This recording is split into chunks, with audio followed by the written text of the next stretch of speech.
Bojan Hodak tahu nih kelemahannya 3 pertandingan kebobolannya begini terus nih. Ini kalau nanti dibaca oleh lawan-lawan Persib ke depannya bahaya, apalagi di fase knockout sudah semakin bagus dari grup lain kan. Nah, sekarang pasti ada kesempatan kalau bisa lawan terakhir harus menang karena Bako udah pasti lolos kan. Persib tuh lebih safe bermain dengan defense counter atau counter attack ya. Dengan pertahanan yang solid, kemudian mereka punya pemain-pemain cepat dan punya pemain kualitas yang bagus ya. Ada Beckham, Sadil dan segala macam, ada Berginho ataupun ada William Barros segala macam gitu. Mereka lebih safe seperti itu dibandingkan mereka tampil lebih dominan secara possession ball.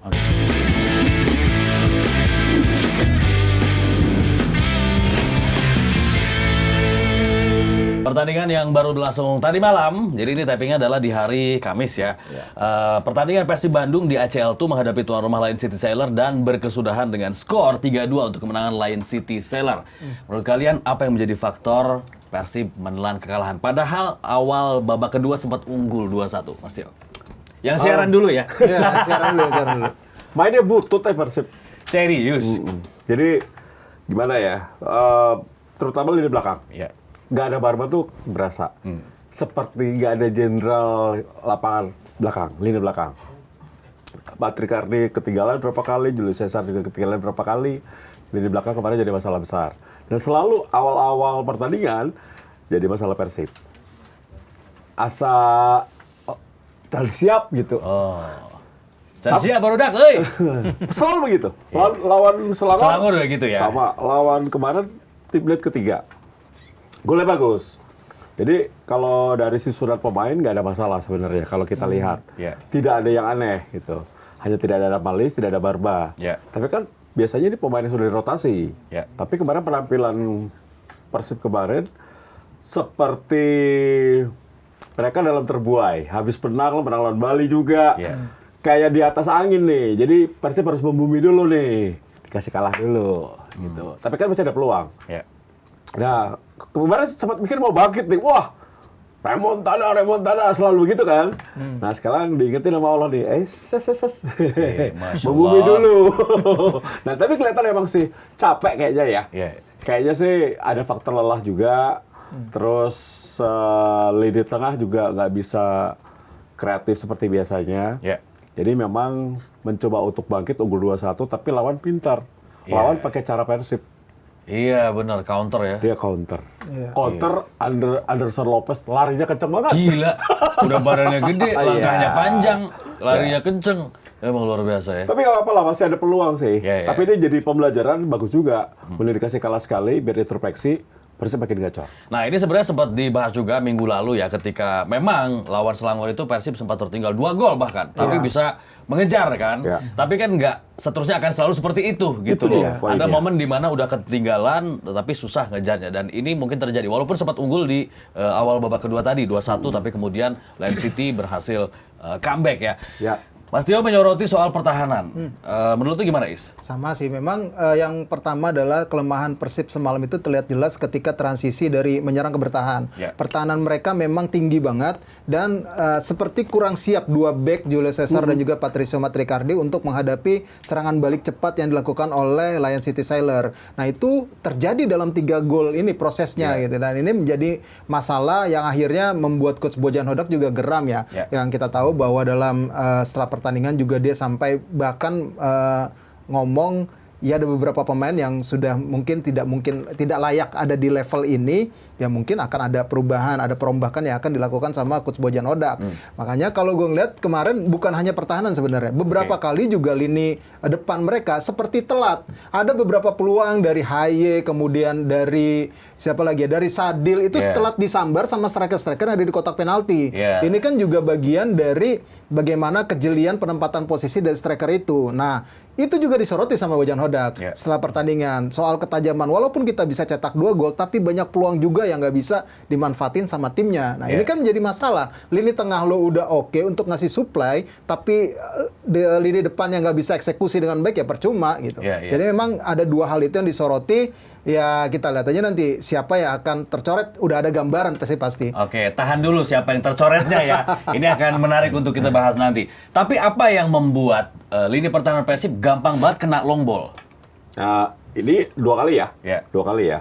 Memang jaraknya terlalu jauh. Jaraknya terlalu jauh. Dan kembali kalau melihat kemarin 2 gol itu human error sih. Bukan tactical. Tapi salah tadi sudah disebut oleh Rais.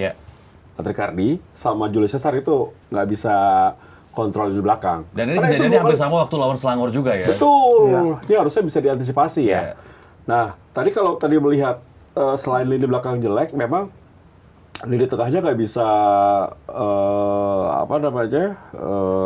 bahasa itu apa ya? Nggak bisa menjadi filter pertama. Filter pertama. Jadi pantesan nama Joe Pelopessi itu tambah kenceng sekarang. Terlihat. Ini beberapa pengamat mengatakan Lucho sama William ini mending dipinjamkan. William Marsilio ya. William Marsilio atau mending dijual daripada nggak pernah dipakai. Tapi gajinya mahal. Mending pakai 2 pemain baru yang mungkin isinya posisi 6. Yang mungkin salah satunya adalah Joe Pelopessi. Ini lanjutan dari bahasan kita sebelumnya ya. Betul. Ini kenapa makin besar? Nah, menghadapi Selangor sama menghadapi Leicester Seller yang di atas kertas adalah lawan yang lebih bagus daripada pesaing-pesaing kita di Liga Indonesia, terlihat kelemahan Persib. Kalau ingin menghadapi Al Nassr ya harus dirubah dari sekarang. Kalau cita-cita menghadapi Al Nassr. Belum tentu, siapa tahu Al Nassrnya juga nggak lolos. Persibnya udah sampai final. Ini harus dirubah. Ronaldonya nggak lolos. Jadi menyikapi apa yang dikatakan Rais tadi, kelemahan lini tengah, transisi negatif, yaitu nomor 6-nya kurang bagus. Oke, tapi tadi Rais bilang tengahnya udah bagus katanya. Mark Locke-nya berarti agak kurang dong kalau gitu ya. Berarti memang perannya memang beberapa kali memang untuk filter defensive midfielder ini memang kurang. Karena itu sangat mudah, bukan hanya defensive midfielder sih, tapi yang gelandang serangnya pun untuk memotong serangan lebih dulu. Karena kalau lihat gol terakhirnya dari Leicester City itu kan si Hami langsung dia dengan begitu nyamannya dia berakselerasi di lini tengah langsung mengirimkan umpan panjang ke arah Anderson Lopez. Berarti kan lini tengah itu tidak siap untuk menjadi filter langsung cepat ketika kehilangan bola. Nah ini yang menjadi masalah ya. Itu mungkin gue sepakat juga. Jadi akhirnya gue mikir-mikir, oh ternyata ini ya mungkin kenapa akhirnya Joe Pelopessi itu digaungkan gitu, Joe Pelopessi gitu. Walaupun sebenarnya barisan lini tengah Persib itu ya ada pemain muda Robbie Darwis, tapi kan pengalamannya untuk level ACL itu belum.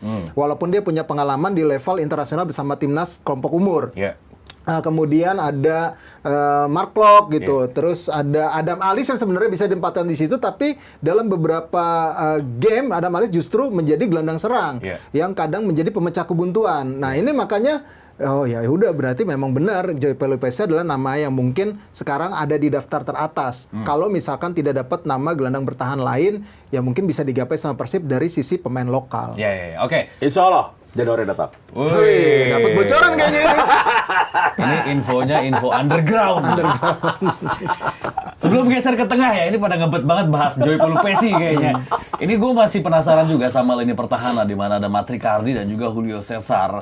Dua menara kembar yang dimiliki oleh Persib Bandung di jantung pertahanan. Tapi kita lihat tadi Mas Tio bilangnya human error. Ini apa yang salah sih? Apakah memang kualitas individunya nggak mungkin lah, kayaknya mereka back hebat lah. Tapi apakah memang koordinasinya yang kurang atau gimana sehingga ada beberapa kali long ball yang masuk ke kotak penalti Persib itu mereka tuh kayak susah banget untuk menetralisir atau menguasai lah area pertahanan sendiri.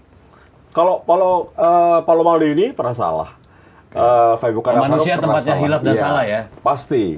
Sebagus-bagusnya pemain pasti ada momen dia. Tapi ini kejadian 2 kali, lawan Selangor begitu, lawan lain juga iya gitu. Karena waktu lawan Selangor, tim dari Leicester itu udah ngeliat nih.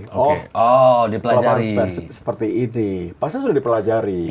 Nah ini harus dipahami kembali. Apakah memang nanti akan ada rotasi lagi di lini belakang? Apakah ada salah satu diistirahatkan untuk digantikan pemain lain? Terus kalau di level Indonesia, Liga Indonesia mungkin Dewa bisa dipasang untuk rotasi. Kadang-kadang orang yang jarang dipasang akan memberikan yang terbaik. Tapi untuk di level ACL tuh, apalagi sudah fase knockout, kayaknya coba-coba riskan. Lebih baik memperbaiki sistem pertahanan ketika menghadapi long ball atau di bola diletakkan di belakang pertahanan. Garis pertahanan. Nah itu hati-hati. Oke. Menurut Is, kalau andai ada Barba, ceritanya akan beda nggak? Beda lah. Mungkin bisa beda ya, karena ini balik lagi ke soal timing sama kecepatan pemain. Barba kan punya pengalaman di level tinggi untuk segi kompetisinya yang memang mengandalkan pertahanan. Dia udah teruji di situ di Itali gitu. Tapi memang ya siapapun bisa melakukan kesalahan. Bahkan Barba pun mungkin bisa jadi melakukan kesalahan seperti itu. Karena gue lihat di sini yang jadi masalah adalah back dari Persib ini adalah back yang teknikal banget, taktikal banget, tapi tidak cepat. Nah itu yang dimaksimalkan sama lawan-lawan dari Selangor, kemudian dari kemarin Lion City Sailor yang dilihat kelemahan dari back Persib itu ketika mereka melakukan pertahanan tinggi, menekan di setengah permainan di lapangan permainan. Nah ini yang dilihat sebagai kelemahan dan itu kurang bisa diantisipasi sama pemain yang hal-hal seperti ini, dan kecepatan itu yang dimiliki oleh Anderson Lopez kemarin dimaksimalkan, akhirnya bisa membuat Persib kebobolan sampai 3 gol. Kalau secara teknis mungkin ini menjadi kelemahan 4 back sejajar. Ini kelemahan 4 back sejajar ketika 2 wingback telat mundur, yang 2 ini ada ruang kosong, banyak ruang kosong bisa di. Nah, 2 wingback tadi telat mundur nggak? Iyalah, karena serangan balik tadi iya jelas mundur, telat mundur. Makanya kenapa kalau menghadapi 3 pemain belakang kita pakai 3 center back itu akan lebih kuat, lebih stabil, menghindari seperti ini. Nah itu kemarin terjadi 2 kali lawan Selangor, 1 kali lawan Lion City Sailor. Sepertinya kelemahan Persib sudah dicatat oleh lawan. Apakah ini berarti timpang banget dong ketika satu pemain absen? Padahal di awal kita mungkin sepakat ya bahwa kedalaman skuad yang dimiliki oleh Persib Bandung memungkinkan apapun kondisinya Persib akan tetap main stabil. Tapi ternyata tidak ada satu pemain misalnya ini langsung berasa banget. Balik lagi kalau di dalam latihan kan mereka sering ketemu ya, tapi dalam atmosfer pertandingan kan berbeda situasinya. Nah itu yang membuat akhirnya kenapa pemain yang sering bermain di pertandingan dengan pemain yang jarang ketika dimainkan itu akan muncul perbedaan itu gitu, karena sentuhannya akan sangat berbeda, situasinya akan sangat berbeda. Jadi kalau gue lihat dari secara kualitas sebenarnya nggak terlalu beda jauh. Di antara 4 bek asing ya, misalnya bek asing yang dipunyai sama Persib, bahkan even pun mungkin Alhamra pun masih bisa lah bersaing dikit-dikit gitu. Tapi memang kalau tidak diberikan kesempatan dalam pertandingan, sentuhannya pasti akan hilang atmosfer gitu. Seorang pemain ya sejago apapun dia gitu, dan butuh waktu untuk adaptasi menjalin chemistry lagi, jalin chemistry lagi dengan rekan setimnya. Gitu. Kalau lu lihat 2 back sayapnya gimana? Putros di kanan dan juga Reinders di kiri. Kemarin yang lebih oke Reinders kalau menurut gua. Putros yang agak kurang, walaupun dia cetak gol ya. Walaupun dia cetak gol. Kemarin ada beberapa kali momen ya gue lihat masih lebih oke Reinders. Makanya kan Putros akhirnya diganti. Oke. Sekarang baru kita geser ke tengah ya. Kayaknya kalau melihat konstelasinya ada Mark Locke, ada Tom Hai, ada juga Beckham, plus juga mungkin Jorginho ya. Yang berperan sebagai defensive midfielder otomatis jadinya Mark Locke ya. Dan kemarin Mark Locke juga tampil lebih defensif memang kelihatan ya. Tapi apakah ini sudah cukup atau gimana? Belum, makanya kemarin dia bekerja sendirian. Bekerja sendirian benar-benar, karena melihat permainan Persib kemarin, apalagi tertinggal sejak menit awal, terlihat Tom Haya lebih banyak fokus ke nyerang sama si Beckham. Jadi memang meninggalkan Klok sendiri, bekerja sendiri, nggak ada temennya di tengah nih. Nah ini kemarin beberapa kali menjadi counter yang berbahaya dari lawan ya. Jadi ini dimanfaatkan. Nggak salah sih sebetulnya. Memang kalau dalam pertandingan tuh kadang-kadang ada off day ya. Jadi ada 1-2 pemain yang jelek akan berpengaruh pada sistem Persib Bandung. Yang harusnya kan mereka susunan kemarin tuh nggak ada masalah sama sekali sebetulnya. Nggak ada Barba nggak masalah sebetulnya. Terus nggak ada Males juga nggak ada masalah. Bahkan beberapa pemain yang tampil di babak kedua itu off semua lagi. Ramon Tanke nggak bisa apa-apa. Jadi emang nggak ada opsi lain. Biasanya kan ada Males nih, yang biasa bikin comeback nih. Tapi nggak ada. Jadi kayak di kartu as belakang, aduh siapa ya? Nggak ada. Ya udah emang Persib harus kalah kemarin. Biar introspeksi. Semoga saja tanggal 10 nanti bisa main bagus. Lebih pede lagi menuju ke fase knockout. Masih yakin lah. Yakin. Kalau Mas Yo bilang nggak ada masalah, nggak ada yang salah dengan susunan pemain. Kalau menurut tuh di tengah dulu, kita lihat di tengah gimana? Ya nggak ada yang salah memang. Memang itu adalah skuad yang mungkin yang sekarang paling sering dipakai sama Bojan Hodak di beberapa pertandingan. Di dalam pertandingan selama pertandingan awal musim inilah. Yang gue lihat itu memang ya yang terbaik dimiliki Persib sekarang dengan komposisi beberapa pemain yang cedera ataupun sakit gitu ya. Tapi memang yang gue lihat mereka kemarin underperform, Kemudian secara taktikal juga akhirnya bisa dipatahkan sama Lion City Sailor.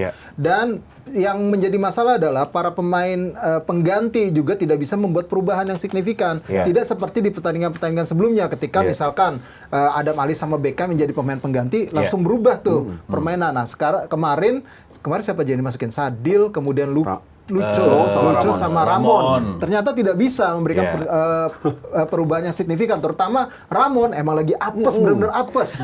Sampai dia punya peluang sundulan masih bisa ditepis. Dan itu sempat wasitnya bilangnya bukan corner loh. Iya. Kayaknya apes banget ya. Iya, apes banget Ramon Tangki. Gue juga nggak tahu ya. Kebuka kan. Tinggal bola harusnya masuk tapi nggak jadi masuk. Jadi kan memang akhirnya masih jadi pertanyaan kurang beruntung juga. aja sih kayaknya ya. Tapi gue lihat ya, ada beberapa peran juga dari Ramon Tangki di luar dia sebagai target man. Dia sempat bergerak ke sayap dan ngasih umpan tarik tuh. Cuman emang telat untuk temennya untuk nyamber gitu.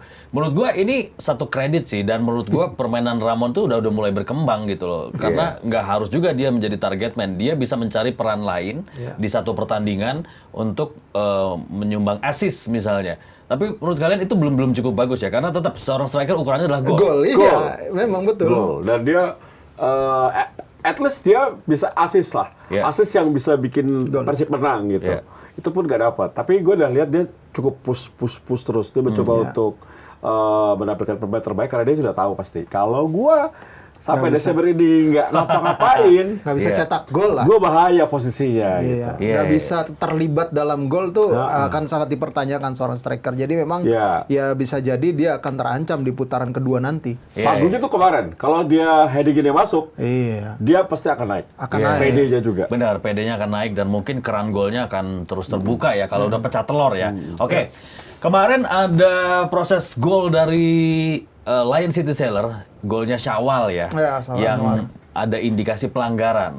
Kalau gue lihat ada Andrew Jung kalau nggak salah sempat dilanggar tuh. Pelanggaran ya. Sempat dilanggar. Iya kan? Tapi ya udah wasit nggak ada fluid, nggak ada VAR juga. Kalian melihatnya gimana?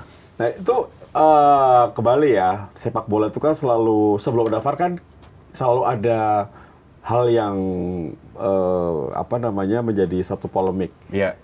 Ada yang dirugikan, ada yang diuntungkan. Itu bagian dari bumbu, bagian dari sisi menarik sepak bola. Lagi-lagi gue bilang itu Persib main nggak bagus. Justru gue bilang salah satu yang bilang mainnya butut, bener. Tapi baru dak setuju nggak Persib mainnya butut kemarin? Banyak udah bahas banyak. Tapi yang penting ini menjadi salah satu cara untuk Bojan Hodak tahu nih kelemahannya 3 pertandingan kebobolannya begini terus nih. Ini kalau nanti dibaca oleh lawan-lawan Persib ke depannya bahaya. Apalagi di fase knockout sudah semakin bagus dari grup lain kan. Nah sekarang pasti ada kesempatan kalau bisa lawan terakhir harus menang karena Bangkok udah pasti lolos kan. Bangkok udah lolos karena dalam perhitungan head to head dia bagus lah di Lion City Sailor. Jadi Persib nggak boleh kalah aja. Seri lolos menang alhamdulillah gitu. Nah tinggal koordinasi lini belakang harus dibenahi karena nggak tahu nih Bojan Hodak berani nggak membongkar Batrikardi sama Julius Caesar, membongkar dengan pasangan lain ya. Ya kalau Barba sudah ada sih oke. Kalau Barba sudah ada oke. Tapi kalau untuk di Liga Indonesia sebelum tanggal 10 mungkin memasang pemain yang jarang tampil dulu, biar yang diparkir juga mikir, gue main jelek deh. Gue harus introspeksi biar gue dapet lagi pemain inti. Pemain yang nggak pernah main, oke gue dikasih kesempatan, gue tampil bagus. Intinya yang happy Persib pasti, kalau hasil positif. Oke. Menurut Luis, sebenarnya di level Asia untuk ACL event 2 ya, udah perlu belum sih ada VAR? Harusnya iya, tapi gue gini ya, di ACL tuh itu kan masih banyak tim-tim dari negara-negara berkembang. Kayak misalnya mungkin dari Filipina, Myanmar yang belum bisa memfasilitasi hal itu gitu. Jadi memang kemungkinan VAR itu bisa ada di fase-fase kayak semifinal ataupun harusnya di knockout lah misalnya di perempat final atau 16 besar gitu. Ya harusnya udah ada itu VAR karena itu sangat perlu ya dengan situasi karakteristik permainan sepak bola Asia itu yang memang cukup banyak bisa memunculkan kontroversi. Entah itu dari wasitnya, entah itu memang dari kondisi pertandingannya, ya itu memang butuh VAR lah. Apalagi sekarang kan Asia kan visinya kan memang sudah jauh ya. Mereka ingin ada tim-tim ataupun klub-klub dari Asia ini berbicara lebih banyak di pentas dunia lah, mewakili konfederasi, mewakili regional. Jadi memang gue sih berharap memang sudah ada VAR di level ACL2 ini. Jadi karena dia level kedua ya, kompetisi tertinggi Asia harusnya sih ada. Karena di Europa League pun pakai kan? Pakai. Iya. Oke. Tapi kepemimpinan wasit asal Bahrain gimana menurut kalian? Biasa-biasa aja standar sih. Nggak ada yang menonjol jeleknya gitu. Maksudnya nggak dia berpihak ke sini, nggak dia berpihak ke sini. Memang miss apa ya, human error aja ketika dia mungkin telat ngasih ini, kagak ngasih pelanggaran, misalnya pelanggaran tapi dia nggak ngasih pelanggaran gitu ya. Memang itu lebih kepada human error, tapi secara garis besarnya nggak ada masalah kalau menurut gua. Jadi jangan jadi alasan Persib kalah gara-gara kepemimpinan wasit jelek. Oke. Nah, jadi kalau kita lihat secara keseluruhan ya, Persib yang biasanya main sepak bola reaktif dan bisa produktif gitu ya, bisa memenangkan pertandingan walaupun secara statistik mungkin tertinggal atau kalah gitu ya. Tapi kali ini kebalik. Persib dominan secara ball position. Berapa? 42-58 ya Mas kalau nggak salah ya. Betul. Terus percobaan tembakan juga 9-22 tuh. On targetnya 3-6 kalau nggak salah ya. Tapi Persib kalah gitu. Ini kalian menerjemahkannya apa? Seperti apa? Efektivitas lah, kemenangan efektivitas. Tapi kalau lebih simpel lagi, Lion City, Rankovic unggul segalanya atas Bojan Hodak. Ini harus diakui. Jadi kemenangan taktikal ya. Sama detail-detail kecil kalau dia sudah dalam pertandingan di level Asia ini kan memang harus dipahami juga. Nah kemarin itu peluang Persib tuh banyak terang, tapi efektivitas ketika di dalam sepertiga lapangan lawan itu nggak bisa dimaksimalkan. Karena William Barros, Birginho, termasuk Andre Jong dan juga Ramon Tanque nggak bisa maksimalkan peluang. Peluang lebih dari 20 loh. On targetnya mungkin lebih dari 9. Tapi gagal menang gitu. Dan menjadi sebuah anti teori kan. Biasanya pasti seperti itu. Sekarang terbalik. Gak apa-apa, biar belajar. Karena kalau mau juara mah kalah dulu, ya kan? Iya dong. Jagoan gitu ya. Habis ini triple juara di Liga Indonesia juga, ya kan? Iya dong. Yakin aja ya. Materinya bagus. Cuman kalau boleh kasih manajemen Persib kasih masukan nih. Kalau bisa itu tadi dengan segala hormat Lucho sama William Barros diganti. William Marcilio diganti. Sama pasti tim nasional adalah tim nasional, Jebel Pessi sama satu lagi pemain yang berkarakter di tengah. Karena Persib butuh itu. Berkarakter di tengah sebagai breaker, sebagai playmaker. Playmaker dong. Biar gak sendirian. Tom Haye.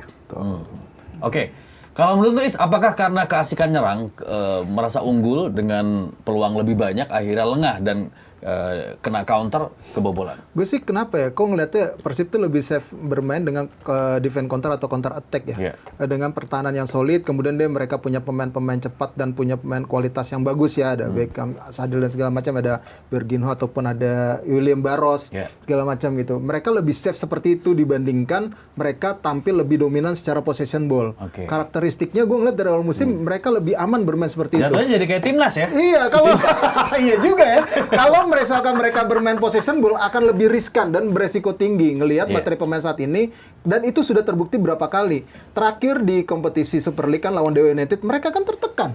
Ditekan sama Dewa United yang menguasai possession ball, tapi mereka tenang, mampu mengendalikan, terus akhirnya mendapatkan momen untuk serangan balik dan akhirnya walaupun gol lewat penalti ya, tapi mereka bisa menghadapi situasi seperti itu. Mereka kuat banget secara bertahan kalau solid.